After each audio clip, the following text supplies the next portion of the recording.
Santi Hernando, gaur fiskalak absoluzioa eskatu du zuretzat. Zer sentipen daukazu? Sentipena saltzea zaila da. Pertsonalki oso gauza zoragarria da, baina zuk esan duzu fiskalak eskatu duela, behar bada fiskal hori ez da inor guretzako ezer eskatzeko, ezer esateko, baina sensazioa hori da, azken finean pertsonalki 11 urte izan dira apur bat bizitza baldintzatuta, baina beste alde batetik beste lagun askorentzako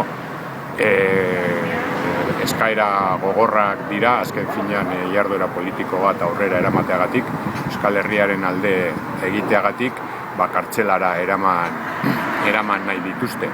Eta hori bai lagun bezala eta bai kide bezala eta bai herri bezala oso gogorra da, zen azken finean gure herriaren askatasuna baino ez dugu eskatzen, horren alde borrokatu dugu eta borrokatuko dugu, eta hori dela eta Euskal Herriko jende asko kartzelan dago, eta hori da ekiditu behar duguna eta askatasuna ahalik eta arinen lortu.